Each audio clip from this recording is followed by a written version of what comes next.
Good morning पिला माने आमे गत क्लास रे अष्टम श्रेणी इतिहास रो जो मिरकासीमी एवं बक्सर युद्ध बाबद पढ़ी बर्तमान आम पढ़ा जे द्वैत शासन कौन द्वैत शासन व्यवस्था सब कौन कौन थिला। प्रथमे जानी रखिबा दरकार जे इंग्रेज माने सबु बेले कौन निज स्वार्थ कथा चिंता करुथिले। जदि निज स्वार्थ कथा चिंता करुथिले तांकर समस्त कार्यकलाप समस्त विचार कौन होतिला तांको सपक्ष रे जाउतिला। तांको सपक्ष रे से सबु बेले चिंता करुथिले निजर केमिति कौन लाभ हेई परिबो। बक्सर युद्ध रे जते बेले इंग्रेज माने बंगर प्रकृत शासक हेई गले आउ कोनोसी राजा राजुड़ा शासन रहिले नाही। बंगर प्रकृत शासन किए हला ना इंग्रेज माने हेले। क्लाइव बंगर शासन व्यवस्था को दुई भाग व्यक्त करथिले। बंगर जो शासन व्यवस्था थिला ताको दुई भाग कर देले। गोटे विभाग दे देले नवाब को हाथ को आ गोटे दे देले कंपनी हाथ को। नवाब हाथ रे कोन कोन रहिला नवाब हाथ रे रहिला शासन विभाग एवं विचार विभाग। शासन व्यवस्था करिवो विचार विभाग किए करिवो नवाब करिवे। दुई भाग व्यक्त करले नवाब करिवो कंपनी करिवो। कंपनी कोन करिवो ना कंपनी हाथ रे रहिला सामरिक विभाग आ जो मेन जिंस जोटा कोटा रे ना जो अर्थ राजस्व विभाग। ताले नवाब के हाथ रहिला शासन विचार कंपनी हाथ रहिला राजस्व एवं सामरिक। ये जो द्वैत व्यवस्था जते बेला हे गला द्वैत शासन हे गला दी जण शासन गले सेति पेटा द्वैत शासन बोली गला। ए द्वैत शासन फल रे जो नवाब आ कंपनी भितर कोन हेला ना विशृंखला देखा हला। एकर जो शोषण मनोभाव जुगु नवाब एवं कंपनी कर जो मूल जे जहां को पाई ए माने हेचंती जो प्रजा ए माने कोन हेले ना पीड़ित हेले बा दुख दुर्दशा कर बढ़ी गला। यह फल रे जो बंगरे कोन हेला ना दुर्भिक्ष देखा देला। दुर्भिक्ष देखा फल रे बहु लोकंकर मृत्यु होला। तेणु 1771 ख्रीष्टाब्द रे द्वैत शासन रो अंत घटिला बा सेठी प्रत्याहार करिनिया गला। केबे हेतला रे ना 1771 ख्रीष्टाब्द रे। तापर हम जिबा प्रथम मैसूर युद्ध। मैसूर युद्ध कौन पाई हेतला रे ना दक्षिणात्यर गोटे मैसूर नामक एक कौन थिला ना स्वाधीन राज्य थिला। 1761 ख्रीष्टाब्द रो हैदर अली यार शासक थिले। हैला कि जो 1761 ख्रीष्टाब्द रो हैदर अली शासक थिले एवं या कोठी थिला ना दक्षिण थिला की राज्य ना मैसूर राज्य। की राजा थिला ना हैदर अली राजा थिले। से जो पड़ोसी राज्य गुडी को अधिकार करबा को चेष्टा कले किए ना हैदर अली। फल रे मरहट्टा और हैदराबाद रो निजाम इंग्रेज मान सहित मिसी हैदर अली विरुद्ध में 1767 ख्रीष्टाब्द युद्ध घोषणा कले। ताले एतले ये हैदर अली पड़ोसी राज्य आक्रमण करने चेष्टा कले। मरहटा और हैदराबाद जो माने निजाम थिले नवाब थिले से माने कौन कले ना इंग्रेज सहित मिसी युद्ध कले। युद्ध रे किंतु कौन हैला ना कथाटा अलग हला अर्थात हैदर अली जीति जाई थिले। हैदर अली जीति गला फल रे पुनश्च 69 ख्रीष्टाब्द रे 69 ख्रीष्टाब्द रे कौन है 67 ख्रीष्टाब्द युद्ध हैला। युद्ध हैला अर्थात जीतिला हैदर अली। 1769 ख्रीष्टाब्द अर्थात 2 वर्ष विरत रे इंग्रेज माने बाध्य होई कि हैदर अली सहित कौन कले ना चुक्ति कले बा स्वाक्षर कले संधि कले।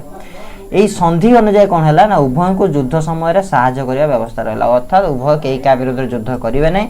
जदि आ जण सहित युद्ध करे से जाको अन्य जण सहित सहायता करिवो। एईटा जाइतिला प्रथम मैसूर युद्ध। केबे हेतिला रे ना 1767 ख्रीष्टाब्द रे मन रखिबो 1767 क्लियर। तापर हमें जिबा द्वितीय मैसूर युद्ध को। ए जो संधि हेइतिला जो जणे आ जण को सहायता करिवो एथरे बेईमानी हेइतिला कि ना इंग्रेज माने बेईमानी हेइतिला अर्थात हैदर अली को सहायता कले नाही। जते बेले हैदर अली कनाडा आक्रमण कले सेते बेले इंग्लैंड रो जो कर्नल थिले बेरिंग इंग्रेज सैन्य ने हैदर को प्रतिरोध कले। से को सहायता करबा परिवर्ते तांको प्रतिरोध करथिले। जो हैदर को पुओ थिले Tipu Sultan the great warrior हम कहउचंती बड़ योद्धा जने टीपू सुल्तान से कर्नल बेरिंग को कोन कले ना परास्त कले। से जो ता बापा को जो प्रतिरोध करथला से ता बाप कोन कले बेरिंग को परास्त कले। परास्त करिकि जो कर्नाटक जो आर्कट थिला आर्कट को अधिकार कले किए ना टीपू सुल्तान। एठी क्वेश्चन आसीता है कहा को परास्त करी टीपू सुल्तान आर्कट अधिकार करथिले। से होची इंग्लैंड रो कर्नल बेरिंग को परास्त करी आर्कट अधिकार करथिले। इंग्रेज माने हैदर को राज्य अवस्थित माहे नामक फरासी वाणिज्य कुठी को दखल करिबारु हैदर अली और इंग्रेज मानक मध्य युद्ध हैला। जते बेला हैदर जो इंग्रेज माने हैदर को राज्य अवस्थित जो हैदर को राज्य जो रही गोटे माहे नामक एक फरासी वाणिज्य कुठी को ଯେତେବେଳେ ଇଂରେଜ ମାନେ ଆଟାକ୍ କଲେ ଆକ୍ରମଣ କଲେ ବା ଅଧିକାର କରିବାକୁ ଚାହିଁଲେ ସେତେବେଳେ ହାଇଦର ଅଲି ଓ ଇଂରେଜ ମାନଙ୍କ ବିରୋଧରେ କ'ଣ ହେଲା ନା ଯୁଦ୍ଧ ଚାଲିଲା। এই ଯୁଦ୍ଧଟା ହୋଇଥିଲା କେବେ ନା 1782 ଖ୍ରୀଷ୍ଟାବ୍ଦରେ ହୋଇଥିଲା ଏବଂ এই ଯୁଦ୍ଧରେ ହାଇଦର ଅଲି ପ୍ରାଣତ୍ୟାଗ କରିଥିଲେ।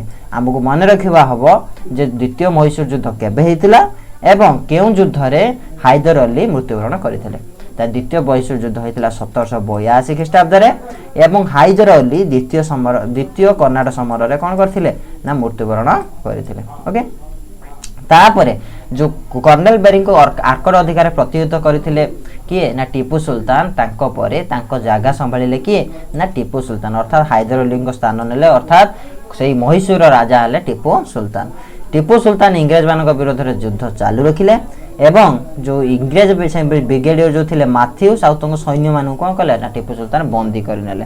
ତାପରେ ଇଂରେଜ ଆଉ ଟିପୁଙ୍କ ମଧ୍ୟରେ ଗୋଟେ ଶାନ୍ତିନାମା ସ୍ୱାକ୍ଷରିତ ହେଲା ଏବଂ ସେଇ ଦୁଇ ଜଣ ପାଖରେ ଯେଉଁ ଦୁଇ ଜଣ ଯେଉଁ ହରେଇଥିଲେ ଯୁଦ୍ଧରେ ଯେଉଁ ରାଜ୍ୟ ଜାଗା ଯେଉଁ ହରେଇଥିଲେ ସେ ତାକୁ ପୁନଶ୍ଚ ଫେରି ପାଇଲେ।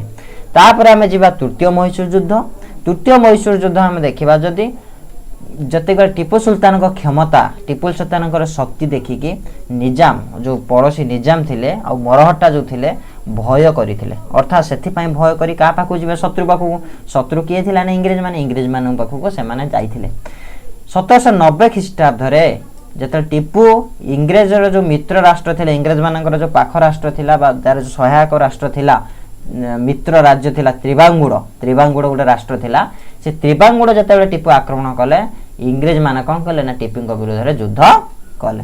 ତେଣୁ ଯେଉଁ ଟିପୁଙ୍କ ବିରୋଧରେ ଯୁଦ୍ଧ କରିବାରୁ କର୍ଣ୍ଣୱାଲିସ୍ ଟିପୁଙ୍କ ରାଜଧାନୀ ଶ୍ରୀରଙ୍ଗାପଟ୍ଟନମ ଅଧିକାର କଲେ। ଏଠି କ୍ୱେଶ୍ଚନ୍ ଆସେ କିଏ ଟିପୁଙ୍କ ରାଜଧାନୀ ଯେଉଁ ଶ୍ରୀରଙ୍ଗାପଟ୍ଟନମ ଥିଲା ଅଧିକାର କରିଥିଲେ, କିଏ କରିଥିଲେ ନା ଲର୍ଡ କର୍ଣ୍ଣୱାଲିସ୍।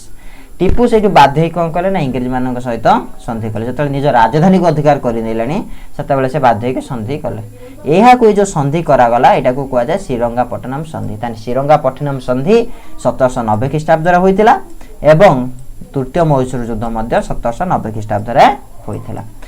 এই ଯେଉଁ ସର୍ତ୍ତ ଅନୁଯାୟୀ এই ଯେଉଁ ସନ୍ଧି ଅନୁଯାୟୀ ନିଜ ରାଜ୍ୟର ଅଧା କାହାକୁ ଦେଇଦେଲେ ଇଂରେଜ ମରହଟ୍ଟା ନିଜାମକୁ ଛାଡ଼ିଦେଲେ କିଏ ଟିପୁ। ତାପରେ ଆମେ ଦେଖିବା ଚତୁର୍ଥ ମହୀଶୂର ଯୁଦ୍ଧ।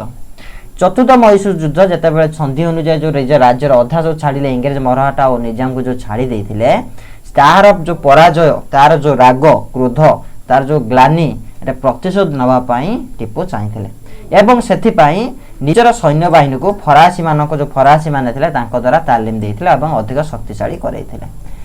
ସେତେବେଳେ ଗଭର୍ଣ୍ଣର ଥିଲେ ଇଂରେଜମାନଙ୍କର କିଏ ୱେଲ୍ସଲି। କେତେ ଖ୍ରୀଷ୍ଟାବ୍ଦରେ ନା 1799 ଖ୍ରୀଷ୍ଟାବ୍ଦରେ ମରହଟ୍ଟା ଓ ନିଜାମଙ୍କ ସହିତ ମିଶି ପୁନରାୟ ଟିପୁଙ୍କ ରାଜ୍ୟକୁ ଆକ୍ରମଣ କଲେ। କିଏ କଲେ ଆକ୍ରମଣ ଇଏ ୱେଲ୍ସଲି ମିଶିକି। ୱେଲ୍ସଲି ଯେଉଁ ତାଙ୍କର ଯେଉଁ ତିନିଟା ଥିଲେ ୱେଲ୍ସଲି ନିଜାମ ଏବଂ ମରହଟ୍ଟା ଯେଉଁମାନେ ଜିତିଥିଲେ ସନ୍ଧି କରିଥିଲେ କାହା ସହିତ ନା ଟିପୁଙ୍କ ସହିତ ସେମାନେ ପୁନଶ୍ଚ ଆକ୍ରମଣ କଲେ। ଆକ୍ରମଣ ଯେତେବେଳେ କଲେ ଟିପୁ ସାହସର ସହିତ ଲଢ଼େଇ କଲେ ଏବଂ 1799 ଖ୍ରୀଷ୍ଟାବ୍ଦରେ ତାଙ୍କର ମୃତ୍ୟୁ ହୋଇଥିଲା। କ୍ୱେଶ୍ଚନ୍ ଆସେ ଟିପୁ ସୁଲତାନ କେଉଁ ସମର ଯୁଦ୍ଧରେ ମରିଥିଲେ ନା ଚତୁର୍ଥ ମହୀଶୂର ଯୁଦ୍ଧରେ ଏବଂ 1799 ଖ୍ରୀଷ୍ଟାବ୍ଦରେ କେତେ ଖ୍ରୀଷ୍ଟାବ୍ଦରେ ମରିଲେ ମଧ୍ୟ କ୍ୱେଶ୍ଚନ୍ ଆସିଥାଏ।